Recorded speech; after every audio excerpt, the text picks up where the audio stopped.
Mirëmbrëma të nderuar shikues.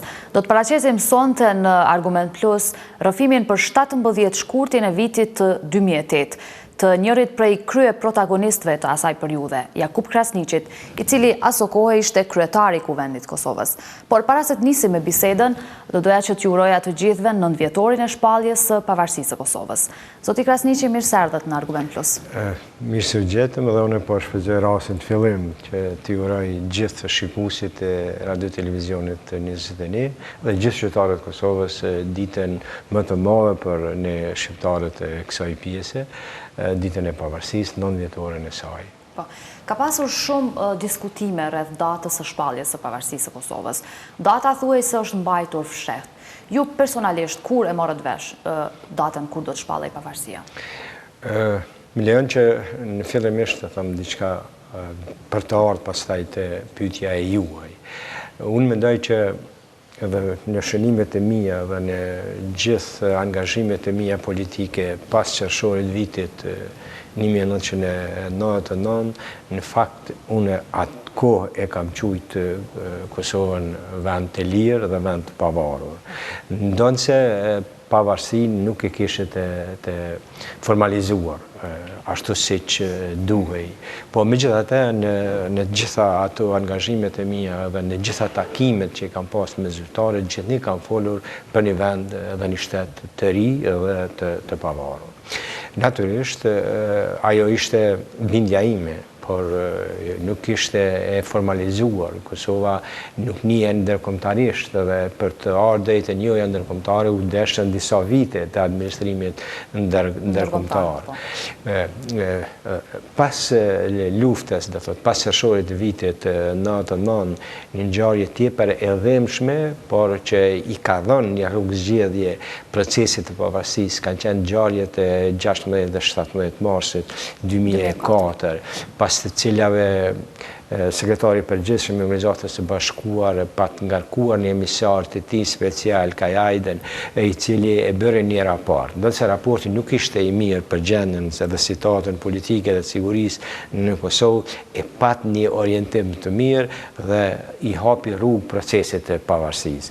Do thotë, ai pat thënë në atë dokument, në atë raportin e tij, se gjendja në cilën është Kosova më nuk mund të vazhdojë kështu, duhet të hapet procesi I zgjidhjes së statusit politik të Kosovës. Do thotë kjo ka qenë fjalia më e mirë e këtij raporti.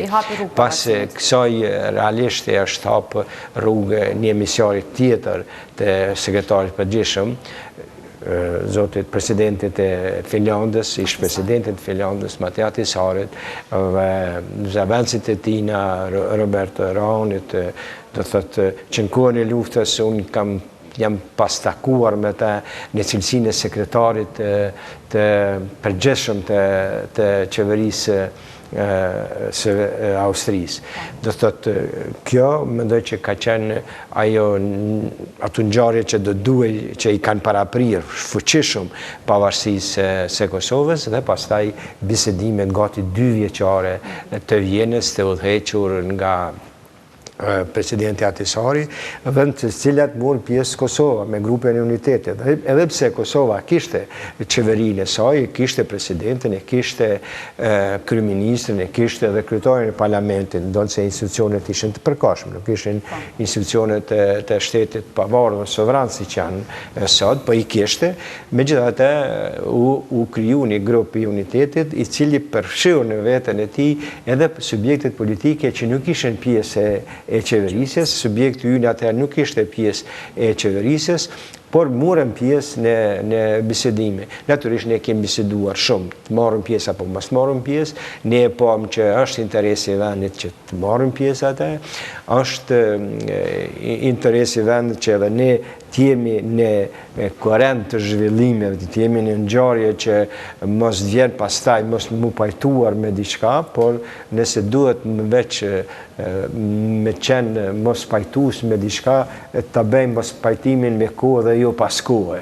Dhe unë mendoj që kjo ka qenë mendim i pjekur i subjektit atëhershëm tim politik, por edhe subjektit tjetër që ishte atëherora, një subjekt tjetër në opozitë që ishte pjesë e këtyre bisedimeve.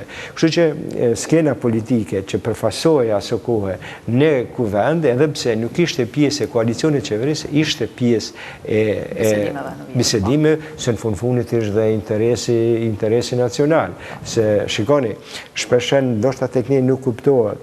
Tjetër gjë është ta merresh përgjegjësinë për qeverisur me qytetarët dhe pasurinë për 3 apo 4 vjet, dhe këtë tjetër është të zhvillosh bisedime të një interesi nacional dhe të bisedosh për bisedime, për çështjet që kanë të bëjnë me interesin nacional, vërtet duhet të inkuadrohet në bisedime i tërë spektri politik, i cili përveç që do t'jetë në rrjedhjat e zhvillimeve politike, ai duhet t'jetë dhe pjesë e atyre zhvillimeve. Kështu që mendoj që ka qenë një hap i pjekur i skenës e atëhershme politike, që për në çështjet e interesit nacional me qenë të gjithë të bashkuar, dhe nga kjo mendoj që ka ardhur rezultati. Dhe kthehemi tash tek rrethonat që shohin datën e shpalljes së pavarësisë. Ne dim që një rol të rëndësishëm në shpalljen e pavarësisë e Kosovës ka pas grupi i kontaktit që përbëhej nga Shtetet Bashkuara të Amerikës, vendet e Bashkimit Evropian dhe Rusia. Edhe Rusia ka qenë pjesë e grupit të kontaktit, edhe Rusia ka qenë pjesë e asoj deklaratës famshme që i ka paraprim bisedimeve të Vjenës, dhe ka qenë deklaratë që ka dhënë orientimet se ka duhet të shkonte bisedimet dhe përfundimi gati me shikuar realisht deklarata e grupit kontaktit që i ka parapri bisedimeve, ajo e thot një pikë të saj që Kosova, do të bisedimet do të zhvillohen dhe Kosova nuk do të ketë kthim në para vitit 99 dhe nuk do të ketë bashkim me ndonjë shtet tjetër, që në fakt është kuptuar që nuk do të ketë bashkim as me Shqipërinë as me Serbinë, dhe këtu është përvijuar, nëse lexohet me kujdese e deklarat, që bisedimet pohapshin, por pohapshin për t'i dhënë një perspektivë të një vendi shtetit të pavarur Kosovës. Mandej është dhe një dokument tjetër shumë i rëndësishëm, përveç dokumentit Ahtisarit, i cili faktikisht ka qenë dokument që është përgatitur nga ekspertët e Bashkimit Evropian, ka qenë dokument që është përgatitur nga ekspertët e Shtetit Bashkuar të Amerikës, por edhe të Rusisë. Natyrisht, palët që kanë biseduar për këtë dokument kanë qenë pala jonë, do thotë grupi unitetit dhe pala kosovare ngarkuar dhe autorizuar për biseduar, dhe pala serbe. Do thotë tu kanë qenë palët që kanë përgatitur bisedimet e Vjenës dhe në fundit e kanë përgatitur një dokument. Por dokumenti i veçantë, mendoj një rëndësie të veçantë, është letra që presidenti Ahtisari ja çon presidentit të Asamblesë Përgjithshme dhe sekretarit përgjithshëm të OKB-s.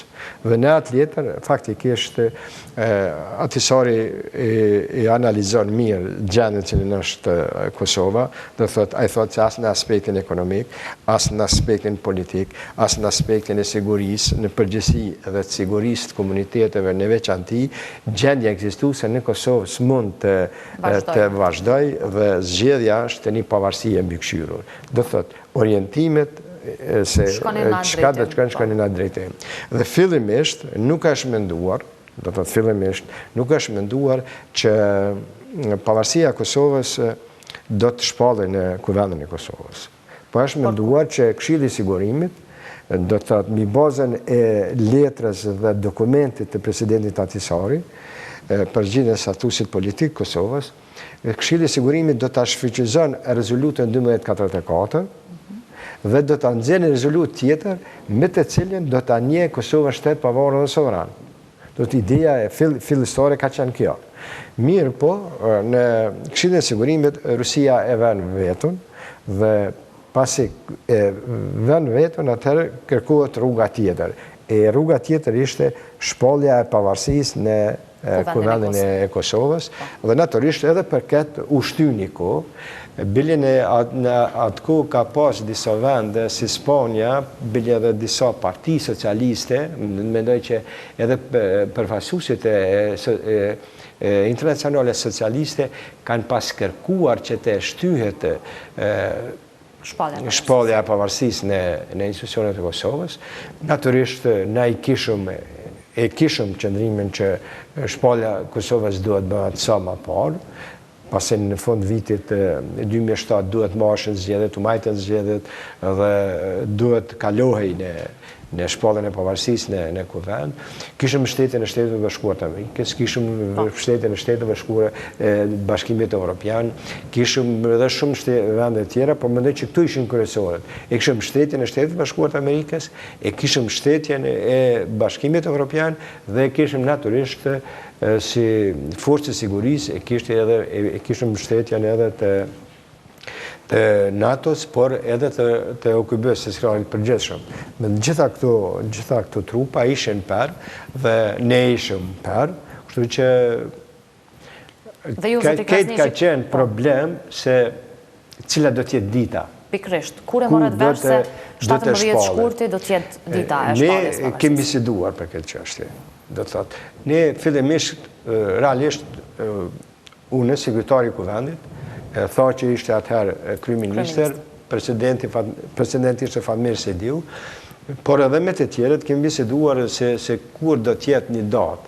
Ne mendonim që do t'ishte më mirë një datë më afër pranverës, do thotë. Ne dëshironin që ta lidh shumë pak me ngjarjet e Marsit, e cila lidhej me UPP-n e Jashajrave, lidhet edhe me fillimin e demonstratave të vitit 81, do thotë donim ta lidhim pak a shumë me këto ngjarje, se konsiderojmë se këto ngjarje kanë pas një rol të rëndësishëm në rrugtimin e Kosovës nga liria dhe pavarësia, mirë po ndërkombëtarët nuk dëshironin tash ta lidhnin datën e shpalljes së pavarësisë me datat e tjera, dëshironin që ta gjejnë një datë të veçantë dhe dikun, ndoshta 2 javë apo më tepër, e kem ditë saktë kur do të shpallet. Ishte një zyrtar i një vendit të ri të Bashkimit Evropian që pak a shumë na dha orientimin, bile unë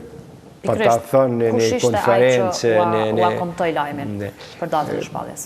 Datën më saktë, realisht neve, sekretari i kuvendit në ka treguar një zyrtar i ambasadës e Hungarisë në Kosovë, aso kohë, dhe unë pa të pyet gazetarët se kur do të shpallet, do të thotë sekretari i kuvendit, unë thësha që nuk do të shkon, do të thotë shumë largë dhe nuk do të shkon më largë se 17 shkurti, është dikun, po pa e precizuar se do të jetë 17 shkurti.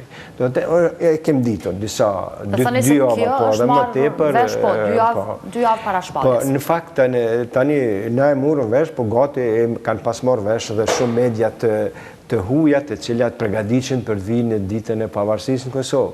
Do thotë, është majtë dejtë 10 ditë që i fundit, është majtë disi e mshef ose një javë përpara, por më vonë është ditë se gazetarët kanë mësuar dhe gazetarët e vendeve të ndryshme që ishin të interesuar të vinë në Kosovë. Dhe ishte e pamundshëm, po ta nuk donin do të thotë, kishte disa hezitime pse nuk paralajmërohej më herët dita e pavarësisë, se friksohej se mos do të ketë ndonjë veprim të papjekur të atyre që ishin të pakënaqur me pavarësinë që do të shpallen në Kosovë. Pra ekzistonte një frikë e tillë, një destabilizim radikal. Ekzistonte një frikë të qarqe ndërkombëtare. Natyrisht të një ekzistonte një droje që mund ketë diçka që mund në aprish festen, megjithatë konsideroj që ndoshta gjitha këtu dita pavarësisë i tregoj që ishin të pasyshme, për faktin se nuk pat kundërshtime të mëdha sa mund të preste dikush, në anën tjetër nuk pat veprime që dalin jashtë kufeve të normales nga pala jonë, nga pala që megjithatë e prit një festë të tillë, dhe festa mendoj që ka qenë mjaftë e fuqishme, jo vetëm në Prishtinë, po ka qenë edhe në Shkup, ka qenë edhe në Tiranë, do thotë ka qenë në gjithë Kosovën, bili ka qenë edhe jashtë vendeve, dhe mirë është se në gjitha këto vende që është festuar 17 shkurti, ka shkuar krejt në rregull, dhe ajo frikë nuk u arsyetu, po megjithatë ndroja ekzistonte dhe nganjëherë është mirë, se ndoshta edhe kujdesi është më i madh kur është një dro. Dhe a lidhet kjo, zoti Krasin, që edhe me ditën e diel, nuk do mend se nuk u caktua rastësisht dita e diel. Pse e diel dhe pse është 17? Po, shkurtje. Do thotë e diela është mendu si duket ata që e kanë pas përgjegjësinë për siguri, se përgjegjësia jonë për siguri nuk ka qenë, ata që e kanë pas përgjegjësinë për siguri kanë menduar që duke qenë vikendi është një ditë që njerëzit janë në problemet familjare, reagimit të tyre mund të jetë më lehtë për të kontrolluar. Konsideroj që kjo, ata që kanë menduar më shumë për sigurinë e kanë menduar kështu dhe kanë menduar, mendoj që kanë menduar mirë dhe gjitha gjërat mendoj që kanë shkuar mirë a ditë dhe kanë qenë në kontroll. Kurse ne që ishëm aktor, që kishim një përgjegjësi të veçantë, do thotë nuk do mend që ato ditë, dhe sigurisht nuk është vetëm një ditë, por ato ditë ishëm në emocione dhe kishëm një dro. Emocionet se vërtet po bëhet një kurorëzim i përpjekjeve gati një shekullore të popullit Kosovës për të qenë i lirë, për të pas shtetin e vetë, për të pas pasaportën e vetë edhe mrenda dhe jashtë vendit. Dhe kjo ishte një ngjarje e shënuar. Dhe ne që ishëm në këto institucionet, do të thotë kishëm emocionet, po e kishëm dronë. Do të thotë ishëm të dronë se a do të shkojnë gjërat siç po i planifikonim, apo do të morën rrjedha tjera. Dhe konsideroj që droja nuk ka qenë e keqe, për faktin se mendoj edhe sot po të shikohet rrjedha e atij procesi, ka qenë shumë e kontrolluar, shumë e menaxhuar mirë dhe është finalizuar me sukses që për Kosovën atëherë, po mendoj edhe sot, ka një ngjarje është një rëndësi të veçantë, se në fundit një popull që ka jetuar me shekuj në sundimet e huaja, pavarësia është ngjarja më e rëndësishme, edhe një ngjarje që shënohet vetëm një herë. Kështu që mbetet pa marrë parasysh. Unë nuk jam prej atyre që më haj festën e pavarësisë, se pa marrë parasysh se cila është pozicioni edhe shoqëror dhe ekonomik i yni, edhe si individ, por edhe si kom, pavarësia duhet të festohet, se në fundit është përgatit vendi, është përgatit shteti për të qenë shërbim të qytetarëve. Tash, sa ky vend do të jetë në shërbim të qytetarëve varet nga njerëzit që kanë përgjegjësi të marrën po nga qytetarët. Do të flasim më vonë edhe për këtë periudhën prej pavarësisë e këndej. Mendoj që pavarësia jonë ka shkuar dhe kemë treguar jo vetëm para vetvetes, po mendoj që edhe para faktorëve ndërkombëtar që ndoshta ishte me sy e vesh i orientuar nga ne ato ditë, kemi bërë një ngjarje madhështore pa e damtuar në asnjë segment. Dhe kjo mendoj që do të mbetet e rëndësishme edhe për historinë, jo vetëm për ne atëherë. Përmendet më herët se ju ishit të pajtimit si lider të institucioneve të asaj kohe që të ketë një datë tjetër të shpalljes pavarësisë, të jetë tikund në muajin mars, që do të simbolizonte edhe epopejën e UÇK-s dhe zhvillimet tjera që e kanë shoqëruar Kosovën ndër vite. Por ka pasur në opinion edhe mendime të tjera, diskutime se është diskutuar edhe 28 nëntori si datë e mundshme e shpalljes pavarësisë Kosovës. Cila është e vërteta? 28 nëntori, sigurisht për ne shqiptarët mbetet ngjarja më e shënuar në historinë kombëtare të kombit shqiptar. Nuk ka asnjë dyshim, por kjo nuk kishte mundësi. Do të thotë viti 2007. E kundërshtonin këtë ndërkombëtarët? Po edhe e kundërshtonin ndërkombëtarët realisht, se një që lidhej me një shtet fqinje, ndërkombëtarët kërkonin që ne Kosova të jetë shtet, Ua keni paraqitur këtë kërkesë ndërkombëtarëve? Është diskutuar kjo mes jush dhe përfaqësuesve ndërkombëtar? Këto bisedime ndoshta më tepër i kanë pas presidenti dhe kryeministri, jo atë shumë kryetari i kuvendit, pasi përgjegjësitë janë të të orientuara, por unë mendoj që nuk kishin lënë, siç nuk na lanë, do thotë as të kem ngjashmëritë në flamur, edhe pse me të drejtën unë isha gjithnjëherë kam qenë për flamurën, se unë flamuri i zemrës është flamuri kuqezi me shqipon, por kur ndolla që duhet ta kishte Kosova të ishte shteti i pavarur. Ta kishte simbolet e veta. Nuk pengonte që ne ta kemi një simbol tjetër, do thot një flamur tjetër, që e simbolizon kombin. Dhe për mus me prishte punë që cili do flamur tjetër që do të bëj, nuk do të mlidhej emocionalisht si që i mlidhe flamuri i kombit. Do të thotë, po, megjithatë shteti i Kosovës, si shteti i veçantë, duhet ta kishte flamurin e vet. Në fundet edhe ekipet e futbollit kanë secila ka flamurin e vet. Do të kjo nuk duhet parë se diçka dëmshme si shihet nga individ të caktuar që unë i kuptoj emocionet e tyre, por Kosova si shtet duhet të ketë simbolet e veta që e veçojnë.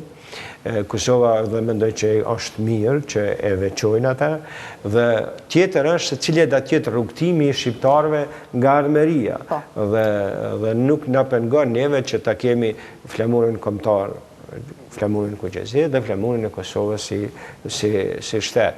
Ky është rrugtimi jon, ky është, ndoshta nuk ka qenë vullneti i brezave në kaluar, por ka qenë një obligim se në fundit edhe lirinë edhe pavarësinë ne kemi arritur në koordinim me ndërkombëtarët, dhe mendoj që edhe dokumentat, edhe flamurin, por edhe kushtetutën, edhe simbolet tjera i kemi arritur në koordinim me ndërkombëtarët, dhe mendoj që nuk ka këtu ndonjë të keqe.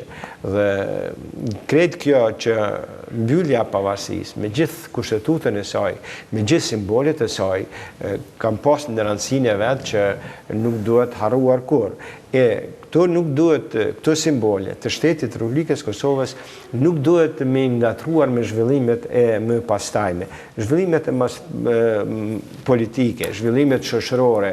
Të funit në çdo vend ka me pas dhe ka probleme. Dhe në asnjë vend, asnjë popull s'mundet me thonë që i kom zgjedh gjitha problemet dhe tash më duhet t'ja tham gjumit. Se cila gjenerat, se cila periudhë i ka problemet e veta shoqërore dhe duhet të angazhohet i tërë kombë për të zgjedhur ato probleme. Problemet kombëtare nuk zgjidhen në mënyrë individuale. Problemet kombëtare zgjidhen me një unifikim kombëtar në përgjithësi. Jo pak protagonist të asaj kohe, zoti Krasniqi, e thonë se çdo droj për zvarritjen e mundshme të datës së shpalljes së pavarësisë së Kosovës në një farë forme u hoq nga deklarata e presidentit të atëhershëm amerikan George Bush në Tiranë. Ju si kryetari i kuvendit, kur saktësisht e morët sinjalin se Kosova do të shpallej e pavarur? Shikoni, është një vërtet e madhe që fillimet pasi unë kam qenë në procesin e bisedimeve të Vjenës, jo prej atyre mëdhajve dhe të parëve, por kam pas kontributin e tim pasi kam qenë grupin politik strategjik, grupin që ka përgatit shumë materiale dhe shumë dokumente, bili ma vonë kem përgatit edhe kushtetutën. Unë mendoj që fillimet e bisedimeve kanë qenë, thash, deklarata grupit kontraktit, ajo që ka dhënë orientimet se ka do të ecë Kosova, do thotë Kosova po shkonte edhe me atë deklarat nga pavarësia. Pastaj pat një ngjecje, sidomos në fillim të verës, bile dhe maja ndoshta dikun ka prilli maj i vitit 97, pat një ngjecje në bisedime, u përfundu dokumenti atesarit, u dha murën vesh që veto ruse nuk do t'jepte, pastaj u shtynë edhe për një kohë bisedimit, u ngarkuan 3 zyrtar të lartë të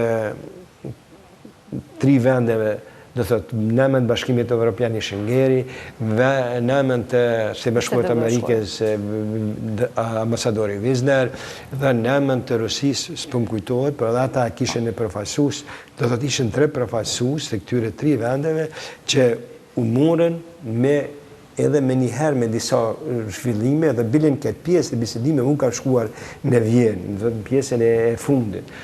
Kështu që në qershorin e vitit 2007, presidenti Bush pat një vizit në Shqipëri dhe më duke dikun ka qenë mos nëse zgabohem 10 qershori.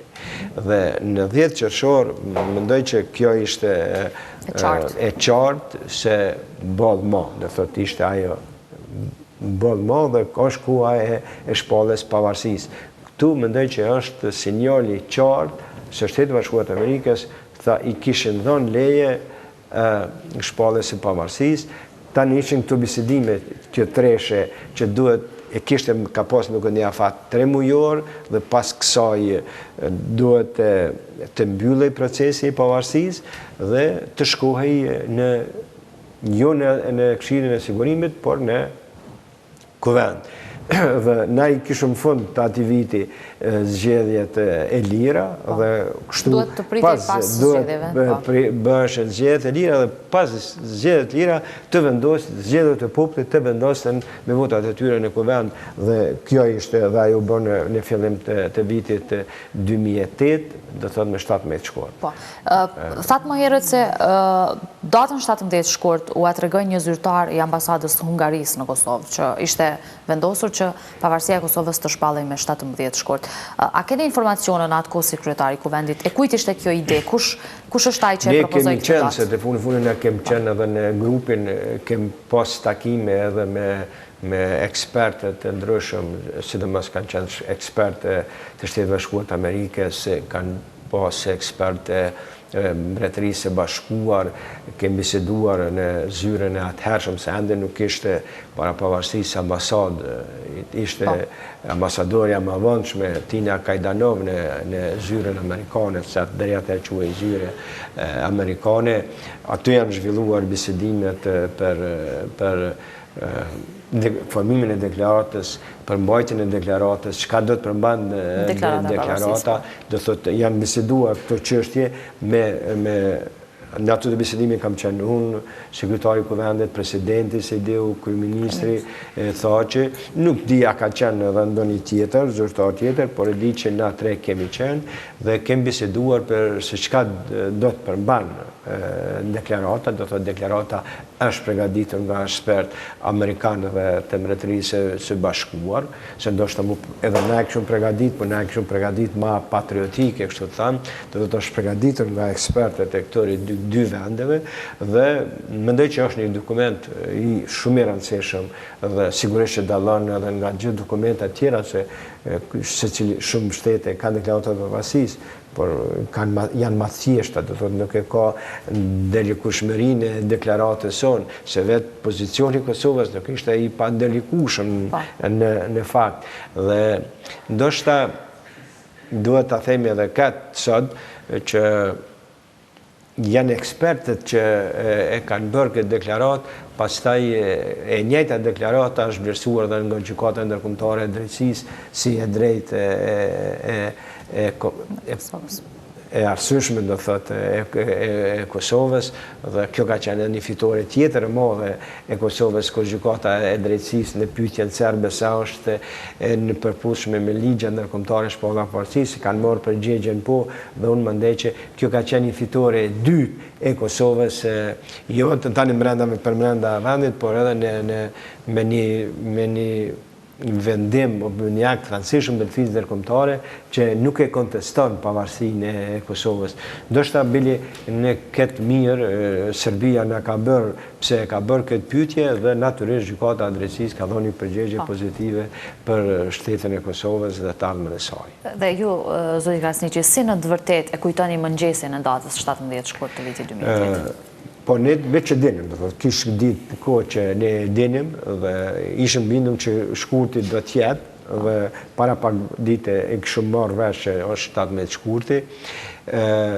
a ditë kishëm plot punë, dilën, se në rëndë parë duhet vente kërkesa nga qeveria dhe presidenti për mbajtjen e seancës jashtëzakonshme dhe seancës solemne.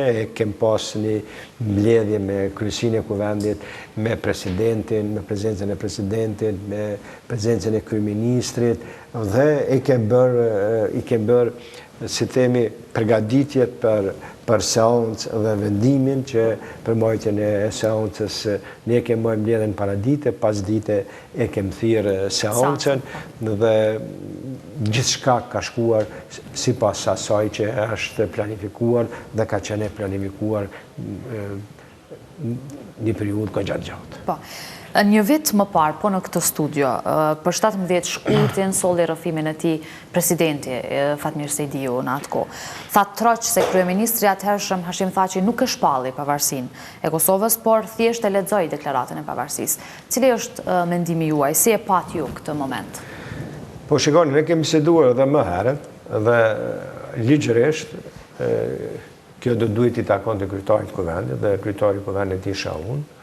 Po kryeministri pa qef me lexu deklaratën dhe unë për mua nuk kishte e rëndësishme me të drejtën kush nga ne e lexon deklaratën. E rëndësishme ishte që Kosova po e zyrtarizonte shtetësinë e saj, se ne ishim aktor të kësaj dite të rëndësishme, edhe pse për këtë ditë kishin punuar brezat të tërë. Po të analizohet, bili kanë punuar dikun 5 gjenerata që t'i vjen deri të kjo ditë, ishte një kolorizim i gjeneratave në një moment të caktuar, ishte një date shënueshme. Në fakt, ajo që ka thënë presidenti Sejdiu është e saktë, që ajo vetëm është lexu, se ajo do të mete një dokument i parëndësishëm nëse nuk do t'i merë të votat e gjithë deputetëve. Pra, po të thua drejt, në duhet thuaj se kuvendi Kosovës, përfaqësuesit e zgjedhur qytetarëve të Kosovës, me 17 shkort 2008 e kanë shpallë Kosovën shtet pavarur dhe sovran, do thotë e kanë zyrtarizu ato që e kishin arrit qershorin e vitit 99. Do thotë kjo është e vërteta. Pra, aktet e mëdha, shikoni, aktet e mëdha, edhe nga një herë, ne e dim, jemi shpirë ngushtë, aktet e mëdha nuk vinë hyrë individuale. Aktet e mëdha vinë, i binë popujt që janë të organizimet, pa një organizim të mirëfillt, të gjeneratat të tëra, e mënyrë të veçantë të gjeneratës sonë që e arritëm lirinë dhe pavarësinë, nuk do të vend të pavarësia. Individualisht asgjë nuk arrijen këtë botë. Vetëm njerëzit e organizuar në institucione e kanë fuqinë e vendimarrjes dhe të bërjes së veprave të mëdha dhe të rëndësishme për kohën. Po, thatë se kryeministri atëhershëm Hashim Thaçi kishte dëshirë ta lexonte deklaratën e pavarësisë Kosovës. A ka pasur në fakt diskutim më herët, ditëve të fundit, se kush do ta shpallte pavarësinë? Po shiko, dhe mund ka një kërkesë. Unë kam thënë edhe një rast tjetër, por po tham edhe sot, ne kishëm në kuvend do thotë që na ndihmoshin në punët e kuvendit, do thotë edhe NDI-ja dhe OSBE-ja kanë qenë dy organizata ndërkombëtare, njëra e Evropës, tjetra e Bashkimit e Shtetit Bashkuar të Amerikës, që na kanë ndihmuar dhe i falenderojmë ku pas një bashkëpunim të mirë me ta që kanë mbikëqyrë punën e kuvendit dhe na kanë ndihmuar edhe në shumë vizita jashtë vendit, na kanë ndihmuar me materiale ndryshme, na kanë ndihmuar në përmbajtjen e ligjeve të ndryshme, të dokumentave të ndryshme që kemi zgjedhur. Dhe po më thotë që po bisedojmë për, si themi, si do të zhvillohej ceremonia e pavarësisë, dhe po më thotë ta që ndoshta është mirë kryeministri ta lexojë deklaratën. se edhe ligjit kur miraton ku vend i lexojnë se i paraqesin para deputetëve ministrat dhe kryeministri, që në fakt është këtë gjë normale, ajo është procedurë që duhet bëhet, por fuqia vendimore pastaj është e kuvendit. Thash nuk ka rëndësi. Këtë nuk u a tha vetë personalisht, kryeministri? Jo, edhe vetë kemë biseduar, por dhe aja tha, unë thash s'ka problem, për mu është rëndësishme që Kosova po e zyrtarizon pavarësinë e saj, dhe nuk ka gjë të keq që kush e lexon, dhe nuk kam problem, po do duhej sipas rregull kryetari po sprish punë, dhe unë e bëm, do thotë në mbledhjen e kryesisë e përgatitëm se si do të thotë me diellën, do thotë edhe diellën, do thotë ishëm edhe të diellën diskutuat pra të se kush do ta lexonte si do të shkon. Do na përgatitëm ranin e ditës dhe ose stenogramin si do të shkon seanca dhe ne u morëm vesh që unë me pas fjalën hyrëse, deklaratën e lexon kryeministri, presidente ka një fjalë të tij dhe pastaj pasi ta lexon kryeministri deklaratën, pyetën deputetët ishin në mënyrë unanime nga 109 deputetët që ishin prezent, nuk ishin 120, ishin 109 deputetë atje prezent dhe ata në mënyrë unanime e dhanë votën e tyre për pavarësinë dhe rezultatin e votimit e publikova unë para deputetëve dhe para opinionit, dhe unë mendoj që kjo është zyrtarizimi final i shpalljes së deklaratës së pavarësisë. Po tani po tham, për mua nuk kishte dhe nuk ka rëndësi se kjo çështje nuk ishte çështje e individësh. Kjo çështje ishte çështje e gjeneratave, ishte çështje e institucionit përfaqësues të qytetarëve të Kosovës që atëherë ishe që ajo gjeneratë, nuk do të thotë që ishin ata që më meritorët, që po e bënin një akt të tillë. Fundit ne e dim që edhe aktin e pavarësisë së Shqipërisë me 28 nëntor 1912 nuk e kanë bërë shumë njerëz të meritueshëm. Unë e di për shembull Hasan Prishtina, shumë do njerëz, Hasan Prishtini beli ka qenë burgun e Beogradit dhe është njëri nga njerëzit ndoshta më meritorë të pavarësisë së Shqipërisë, fundit ai ka qenë udhëheqës i Kërkujtës vitit të përgjithshëm shqiptarët vitin 1912.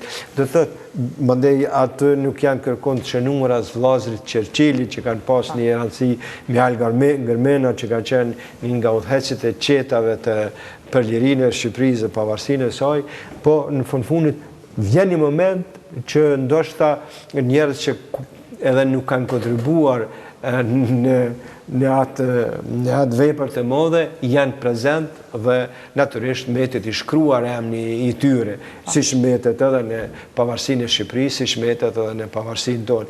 E rëndësishme edhe një herë po them, e rëndësishme është që Kosova. Thoni se i tillë është emri i presidentit aktual, i kryeministrit atëhershëm Hashim Thaçi. Çfarë mendon? Në kuptimin që thoni se vjen momenti kur edhe njerëz që nuk kanë kontribuar as shumë. Jo, nuk e thash, të fundit na dim që unë kam qenë bashkëluftar me Thaçin në luftë, nuk e mahaj rrugtimin që kemi pasur së bashku, po duhet të them që jo të gjithë ata që nënshkruan deklarën e pavarësisë, ndoshta edhe kanë qenë të kyçur në mekanizmat për me ardhur deri te pavarësia. Po megjithatë, gjithë ata e kanë meritën e vet, se në fundit kanë qenë përfaqësues të zgjedhur të qytetarëve të Kosovës. Dhe po të insistonit ju, zoti Krasniqi, si kryetari atëhershëm i Kuvendit të Kosovës, se juve ju takon ta lexonit deklaratën e shpalljes së pavarësisë së Kosovës, do të mund të ndodhte kjo apo jo? Nuk kam dashur në asnjë formë ta prishi atmosferën festive të shpalljes së pavarësisë. Unë thash, ndoshta është pikë dobët e imja, kur në jetën time nuk kam vrapuar të jam i pari, por kam vrapuar të jam pjesë e atyre trupave, atyre organizimeve që luftohet për Kosovën. Do thotë, këtu nuk kam nguruar të jam në mesin e njerëzve, por nuk jam shtyr asnjëherë që t'jam I pari, edhe pse në ndonjë rast kam qenë. Kështu që për mua gjithnjë e rëndësishme ka qenë marrja vendimeve të mëdha për vendin dhe kombin. Dhe kudo që janë marrë vendime të mira për vendin dhe kombin, janë bie mirë. Kudo ku nuk bëhen punë të mira për vendin dhe për kombin, edhe po të jam pjesë e saj, sigurisht që nuk do të ndjehesha mirë. Po, dhe a ka ndonjë të pathënë për këtë datë një mend historike për Kosovën? Unë mendoj që nuk ka, veç kush don me thënë, mendoj që krejt është thënë, nuk ka qenë ndonjë zhvillim që dramatik që duhet ta themi. Unë mendoj që ka në rrjedhë, do thotë, bisedime 2006-ën, 2007-ën dhe në fillim 2008 është shport pavarësia. Pra është një proces që ka zgjatur gati 2 vite. Dhe ju, si kryetari I Kuvendit, kur e pat për herë të parë flamurin e Kosovës me cilin do të shpallej pavarësia? Shikoj, ne flamurin ka qenë një konkurs.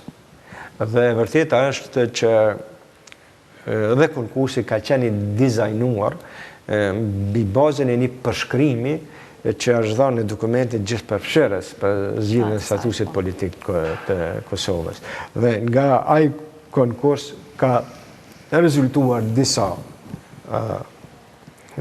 format të flamurit, është përzgjedh ajo që është.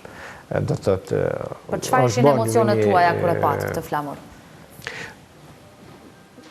Për mua ishin emocionet se edhe flamuri, edhe stema, edhe ma vonë kushtetuta ishin kushtetuta dokument bazik, flamuri dhe stema simbole të shtetit pavarur dhe sovran të Kosovës.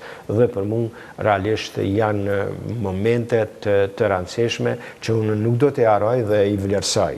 Janë, edhe pse gjithherë do të ketë njerëz që do të tregojnë pakënaqësit për formën e tyre, unë mendoj që forma e tyre nuk është aq e rëndësishme, pasi rëndësia e tyre qëndron në simbolikën e tyre për shtetin e pavarur dhe sovran, dhe kjo është kryesorja. Po, sepse flamuri shtetëror I Kosovës në fakt u komentua shumë, edhe atë ditë, por edhe sot e kësaj dite komentohet, për shkak se qytetarëve një pjesë të tyre u duket I ftohtë, duke e krahasuar atë me flamurin kombëtar Kuqezi. Gjatë kohës së përzgjedhjes këtij flamuri, e bët këtë paralele apo thjesht mbizotroi pragmatizmi politik, le të themi? Jo, unë mendoj që ka ekzistuar një pragmatizëm politik dhe që kishte qëllim kryesor shpalljen e pavarësisë, krijimin e shtetit. Unë mendoj që kjo ishte kryesorja. Shikoni, sa për mua, unë janë pas disa momente në organizimet edhe ilegale, por edhe gjatë luftës legale, që jam betuar para flamurit Koqeze, para flamurit kombit. Dhe asnjë flamur tjetër nuk mi jep ndjesinë dhe emocionet që mi jep flamuri kombëtar. Por kur nuk I ngatroj me flamurin e shtetit. Se, fundet, ky ishte unë nuk tham që është fitoria maksimale e shqiptarëve krijimi I shtetit pavarur dhe sovran të Kosovës. Po është e mundshme. Ne kemi bërë ato që ishte e mundshme, jo ato që ishte dëshira e jonë. Dhe apo ambientoheni me kalimin e viteve me këtë flamur? Unë ambientohen, unë ndjehem mirë edhe me flamur. Për mua janë 2 simbole të pandashme. Do thotë një simboli kombëtar dhe simboli I shtetit. Për mua janë të pandashme. Bile, nëse unë kam qenë I bindur se Kosova s'mund ta ketë simbolin që e ka Shqipëria, se për mua flamuri është I Shqipërisë, si shtet. Tash e ka, është e ka simbolikën e vetë. Kështu që nuk mund ta them që ne s'kemi si shtet ta kemi atë flamur, se në organizatën e Kombit të Bashkuar është ai flamur. Dhe jemi si shtet veti, duhet ta kemi simbolin tonë. Dhe natyrisht nuk I kam emocionet siç I kam për flamurin kombëtar, për flamurin e Kosovës. Po unë mendoj që shteti I Kosovës është mirë që I ka simbolit e veta. Po kur e dëgjuat për herë të parë himnin e Kosovës, çfarë ishte reagimi juaj? Po dëshira jonë ka qenë që... Ju ngjalli emocione? Dëshira jonë ka qenë që të kemi një himn, ndoshta jo ato të Shqipërisë, edhe Shqipëria me sa di unë disa herë ka bërë përpjekje që ta ndryshoj, po nuk kanë gjetë tekst më të mirë dhe kanë lënë atë që është. Unë mendoj që gjithë ne duhet ta shikojmë çka simbolizon. Kosova e ka himnin e vet, dhe çdo shtet e ka himnin e vet. Edhe unë mendoj që ndoshta ishin rrethonat politike jo të vështira, për faktin se Kosova po quhej se një vend sui generis, dhe pavarësia saj po vendi si sui generis, po t'i shikojmë gjitha këto rrethonat, jo vetëm rrethonat dëshirat tona të mbrëmshme, por rrethonat politike e rëndësishme është që Kosova i ka do thotë gjitha simbolet e shtetit, edhe himnin si simbolit i tij. Po, dhe besoni se ndonjë ditë ndoshta Kosova do të mund të rishikoj edhe flamurin, edhe himnin e saj, dhe në një farë forme ndoshta të respektohet edhe vullneti i popullit për këto simbole? Se si do të ecë Kosova dhe ka do të shkon Kosova në vështirë me po ndoshta vjen një kohë kur Kosova dhe Shqipëria mendojnë pak më ndryshe se që mendojnë sot, mendojnë për ndonjë organizim, ndonjë unioni apo ndonjë federate që nuk mund të jenë të paarsyeshme, unë mendoj që janë shumë të arsyeshme, të një bashkimi jo si që ndoshta e kem projektuar me vite e tjera, por një farë në rrethona të reja, një bashkim i fuqishëm me vullnetin e qytetarëve të dy vendeve dhe të politikave të dy vendeve, se për të bërë dhe një bashkim duhet të ketë nuk mund bëhet një anshëm, duhet bëhet me vullnetin e të dyja vendeve dhe të dyja kombeve, të dyja popujve, se ne jemi një kombë, kështu që ndoshta në të ardhmen lëvizjet pozitive do të na çojnë në atë drejtim, po gjenerata jonë duhet ta them këtë. Gjenerata jonë ka bërë këtë, dhe mendoj që ka bërë shumë, nuk është pak. Çlirimi i rreth 11.000 kilometrave të një territori të humbur për 100 vjet, unë mendoj që është një fitore e madhe që duhet vlerësohet nga të gjithë, edhe fatkeqësisht nganjëherë janë emocione dhe ndjenjat që i mundojnë njerëzit për të mos e parë gjithë dimenzionin e rëndësisë së shpalljes Kosovës shtet pavarur, sovran dhe demokratik. Po, kalojmë në minutat e fundit të këtij emisioni, zoti Krasniqi, në zhvillimet e Kosovës pas shpalljes së pavarësisë së Kosovës. Në fakt, si e shihni Kosovën në 90-vjetorin e shpalljes së pavarësisë së saj? Historia nganjëherë thuhet përsëritet. Ne edhe po ta shikojmë shpalljen e pavarësisë së Shqipërisë me 28 nëntor 1912 dhe ecjen e saj, rrugtimin e saj, ne shohim që ka pas plot vështirësi të brendshme, vështirësi të jashtme. Bile, pavarësia e Shqipërisë pas 28 nëntorit 1912 ka pas shumë vështirësi se sa që i ka Kosova sot, ka pas shumë armiq dhe kundërshtar se sa që i ka Kosova sot. Atëherë më kujtohet që Shqipëria ka pas një kundërshtim të fortë Italinë, ka pas një kundërshtar të fortë Greqinë, e ndoshta më të fortën e ka pas Serbinë dhe pas luftës së parë botërore edhe mbretërinë serbokrate Slovene ose mbretërinë jugoslave. Do thotë ka pas rrugtim kogja të vështirë dhe janë zhdash nga 28 nëntori 2000 dhe 1920 që të antarësohejnë lidhen e kombeve atëherë, dhe antarësimi është bërë duke i falenderuar prezentimet atëhershëm të Nolit në konferencën e lidhjes së kombeve. Kështu që do thotë ka pas një vështirësi edhe Kosova. Ka vështirësitë e saj, ndoshta krahasohet me Shqipërinë ka shumë më pak, se Kosova ka një kundërshtar, do thotë për gjitha vendet të rajonit e ka një kundërshtar të fortë Serbinë.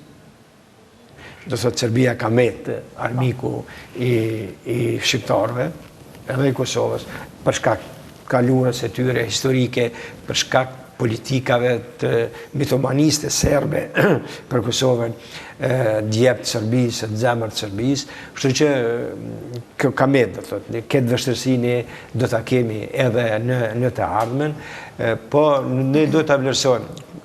Qytetarët e Kosovës i kanë republikën, i kanë institucionet e veta, i kanë bërë disa zhvillime. Për shembull, ne asë rrugë si kemë pasë, kemi një infrastrukturë rrugore që është ndërtuar. Prishtina, ndërtimet në Prishtinë dhe rreth Prishtinës, mendoj që kanë ullëzuar pas luftës, pas lirisë, edhe pas pavarësisë, për një veçantë edhe pas lirisë. Gjatë tyre vite në Kosovë kemë ndërtuar institucione ndryshme, shkollat të ndryshme, dhe në këtë rafsh mendoj kemi bërë bukur shumë, kemi kushtetutën si aktin më të lartë të shtetit, kemi ligjet mira. E keqja është se ku vjen puna e funksionimit të institucioneve, këto institucione që janë krijuar për të qenë shërbim qytetarëve, sa janë shërbim qytetarëve, kushtetuta si akt i shtetit, që është duke zbatuar, ligjet e mira që kemi miratuar në kuvend dhe që janë standardet Bashkimit Evropian, sa janë duke zbatuar në jetë, se nga miratimi i dokumentave të mira dhe zbatimi tyre është një rrugë e tërë. Edhe krijimi i institucione më shpërmbyll. Do të kemi institucionet politike, kemi institucionet arsimore, kemi institucionet shëndetësore, kemi institucionet e sigurisë, policinë, forcën e sigurisë. Gjitha këtu janë institucione që Kosova nuk i ka pasur. Këtu gjitha janë bërë me përpjekje dhe me shpenzime të mëdha. Tash problemi është këtu që këto institucione që janë krijuar për të qenë shërbim të qytetarëve, sa janë shërbim të qytetarëve. Unë mendoj që nga drejtimi i keq i vendit, sidomos pas pavarësisë, këto institucione më tepër njerëzit që janë krye tyre dëshirojnë të orientojnë shërbimin e tyre personale, po jo në shërbimin e qytetarëve. Në fundit ne e dim se çdo kohë qeveritarët kanë tendenca të përvetësimit, kanë tendenca të jo të qeverisjes, po të sundimit, dhe kjo për na shfaqet edhe tek ne. Mendoj që sistemi, si sistem demokratik sot në Kosovë është në krizë, nuk do mend, kjo veç kush nuk e sheh ose kush nuk do me pa. Po sistemi demokratik në përgjithësi mendoj që po të shikohet edhe në vendet tjera, edhe në vendet që kanë traditë të demokracisë, mendoj që shihet një krizë, është një krizë e sistemit. Është një krizë e sistemit edhe për faktin se kur ky sistem nuk ka pas, si të themi, mendimtar të politikës që i dhënë orientimet për zhvillimin e demokracisë. Në këtë rafsh, mendoj që jo vetëm në Kosovë, por demokracia në nivel botror është duke vujtur. Ne gati orientohemi sa përket administrimit, zhvillimit të administratave, që administrata është promotor dhe motor i një shteti, ende udhëhiqen nga njerëz të shekullit 20, bile edhe të shekullit 19. Kështu që koha jonë, ndoshta zhvillimet e teknologjisë e shukur njerëzit e teorisë politike të zhvillimet vendit kanë ngecur në krahasim me zhvillimet në sfera tjera të jetës. Dhe po tham këtë me qëllim që ta shohim që megjithatë në Kosovë kemi një krizë të sistemit, e kemi një krizë të në udhëheqjes dhe të menaxhimit të pasurisë njerëzore edhe materiale të kombi, edhe toksore, bile edhe nën toksore, kemi probleme me menaxhimin e gjitha segmenteve të shtetit dhe këtu ne na presin, këtë popull e presin punë të mëdha. Ndërkaq në këtë 9 vjetor, ky 9 vjetor i pavarësisë Kosovës, zoti Krasniqi, qytetarët e Kosovës i gjenë më të izoluarit. le të themi, pa mundësi për të lëvizur pa viza në vendet e Bashkimit Evropian. Dim çfarë janë qëndrimet e pushtetit dhe të opozitës në anën tjetër. Ndërkaq kemi një deklaratë të fundit të presidentit Hashim Thaçi, i cili thotë se në momentin kur do të ratifikohet marrëveshja e kufirit me Malin e Zi, BE-ja ka premtuar se do të lëvizë në këtë drejtim dhe se qytetarëve të Kosovës do t'u hiqen vizat. Si e shihni zgjidhjen e kësaj çështje që ka qenë më e diskutuara, të paktën gjatë vitit fundit në Kosovë? Mu me je keq, po duhet të thëmë se presidenti Thaçi dhe kryeministri se Mustafa janë njerëzit që më së paku mund të flasin për liberalizimin e vizave dhe për integrimet e Kosovës në drejtim të vendeve euroatlantike. Se thonë kështu? E thamë këtë se këta kanë pasur mundësi gjatë tyre 9 viteve, Thaçi sidomos gjatë 9 viteve dhe Isa Mustafa edhe ai gati gjatë 7 viteve, se ai njëherë ka qenë fillimisht kryetari i qytetit të Kosovës Prishtinës, pastaj që 3 vite po bën është kryeministër, edhe nëse dikush e ka përgjegjësi pse qytetarët e Kosovës nuk e kanë liberalizimin e vizave, këta janë përgjegjësit kryesor, se pse po them këtë, edhe është dhe një arsye tjetër. Nëse një vendi, as rajonin ton, as vendeve të reja të Bashkimit Evropian, duke filluar nga Polonia drejt e Bullgaria, nuk janë shkurzuar ratifikimi dhe liberalizimi i vizave me demarkacionin ose ratifikimin e demarkacionit. Kështu që kjo na është dhënë vetëm neve dhe sikur këta njerëz që sot po thirren vetëm të një marrëveshje, sikur të kishin kryer gjithë obligimet tjera, sikur ta kishin vendosur sundimin e rënit dhe ligjit, sikur ta kishin luftuar krimin dhe korrupsionin, sikur ta kishin bërë reformën e administratës se kanë bërë, sikur të kishin bërë reformë në shfrytëzimin e parave publike. Unë jam i bindur që para disa vite do ta kishim liberalizimin e vizave. Dhe kurzimi, mendoj që është një padrejti që është bërë qytetarët e Kosovës. Natyrisht janë edhe disa politika konsideroj të Bashkimit Evropian që e kanë penguar liberalizimin e vizave dhe një nga ndoshta arsyet është që pavarësia e Kosovës nuk është njohur nga 5 vendet të Bashkimit Evropian dhe aty është një pengesë dhe pastaj nganjëherë njerëzit që të fundit politika të udhëheqin nga njerëzit edhe në Kosovë në Bashkimin Evropian. Njerëzit kanë vështirësi me i pranu gabimet e veta dhe i hudhen gabimet aty kus janë. Unë kum pas takime edhe në vitin 2008, edhe në vitin, do të kem pas nga viti 2008 deri kur jam tërheq nga kryetari i kuvendit pas zgjedhjeve të vitit 2014, unë mendoj që kam pas takimet përveçme dhe në çdo takim kem biseduar për liberalizimin e vizave. Dhe në takimet e para ju kam thënë që ju po izoloni qytetarët ndershëm të Republikës Kosovës, ata që s'mund lëvizin në drejtim Bashkimit Evropian. Qytetarët tjerë që merren me krimin e organizuar dhe me vepra tjera të ndaluara, ata i ka përcjell tan na kufet pas një pengesë. Do thotë, pengesa e liberalizimit vizave nuk i bëhet njerëzve që merren me trafiqe të ndryshme.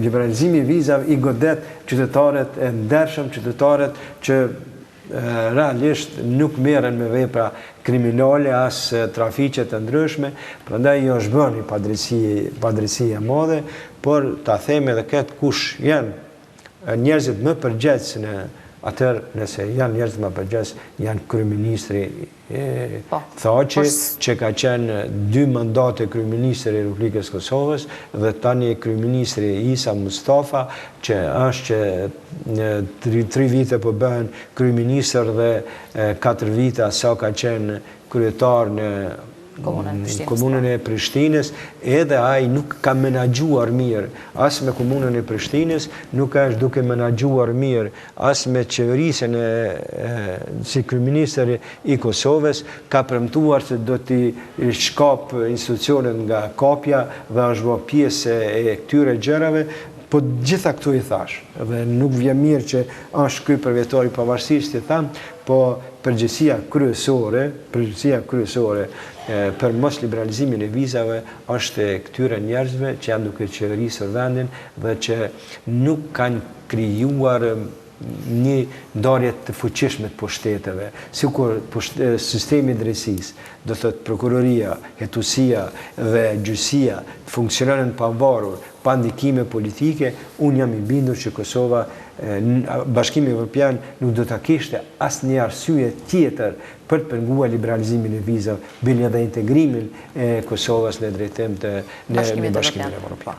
Zoti Krasniqi, faleminderit shumë që ishe në studion. Faleminderit gjithashtu edhe për juve, edhe një herë, edhe juve, edhe gjithë qytetarëve, edhe gjithë shikuesve të televizionit Destini, urimet më të mira për pavarësinë. Pavarësia është pavarësi, pavarësia është festë, pa marrë parasysh se sot do të jemi të kënaqur me politikën. Faleminderit shumë. Ju falenderojmë edhe ju shikues të nderuar të televizionit 21 që na keni ndjekur, takohemi pas një jave. Mirupafshim.